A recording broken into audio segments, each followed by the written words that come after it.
Good morning, and welcome back to America's Leaders from Coast to Coast, the 250th Anniversary Edition. I'm Stephen.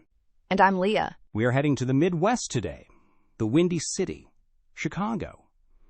But we aren't going downtown to the Loop, we are going to the neighborhoods. The bungalows of Belmont Cragen and the two flats of Humboldt Park.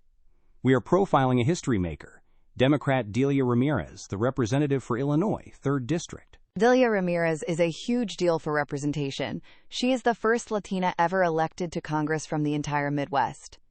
Think about that. We have had Latina representatives from California, Texas, New York, Florida, but never from the heartland. Until now. She represents a district that was specifically drawn to give a voice to the massive Latino population in Chicago and its suburbs. And she really embodies that community. She absolutely does. Her parents were immigrants from Guatemala who worked low-wage jobs to survive. She talks about watching her neighbors line up at her church for food. That experience led her into social work. Before she was a politician, she was running homeless shelters. She was the executive director of the Center for Changing Lives. She wasn't a lawyer. She was a housing advocate. And that background defines everything she does in D.C. It really does. She talks about housing as a human right constantly.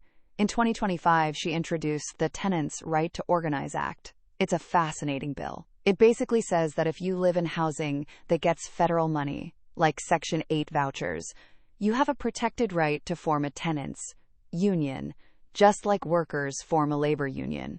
She argues that renters are vulnerable and need collective bargaining power to fight against slumlords.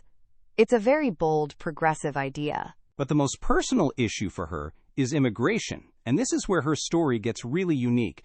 Leah, did you know she is in a mixed-status marriage? I did, and it's heartbreaking and powerful at the same time. Her husband, Boris, is a DACA recipient, a dreamer.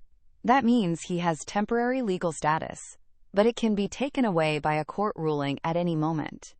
She is the only member of Congress who goes to work every day, knowing that her spouse's ability to stay in the country is legally fragile. When she sits in Homeland Security hearings and grills the administration about deportation policies, she isn't speaking in the abstract. She is speaking about her own kitchen table. She is also surprisingly influential on veterans issues. She is a ranking member on a VA subcommittee. Right, the subcommittee on oversight. She has been very aggressive there. Her first bill was the, quote, Student Veteran Benefit Restoration Act. It was designed to help veterans who got scammed by for-profit colleges. She argued that these veterans used their GI Bill benefits at fake schools, and they should get those benefits back.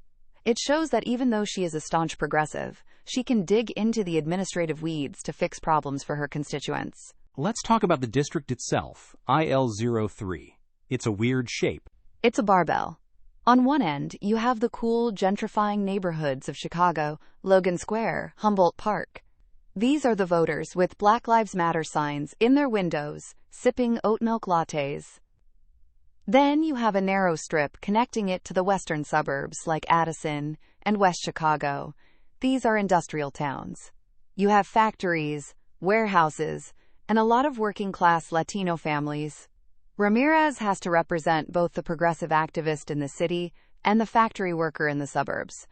And she does it by focusing on the economic struggle they both share. She also recently introduced the Equal Tax Act. Yes, in September 2025, this is a classic populist bill. She wants to tax investment income, capital gains, at the same rate as labor income. She asks, why should a nurse pay a higher tax rate on her wages than a millionaire pays on his stock portfolio? It's a message that resonates in both parts of her district. The social worker who made history. And the wife fighting for her husband's right to dream. That is Delia Ramirez. That is our profile for Illinois. 3rd. Stay tuned for our next profile. Please note, AI assists in the creation of this podcast from pointedwords.com. And remember, better pointed words than pointed swords.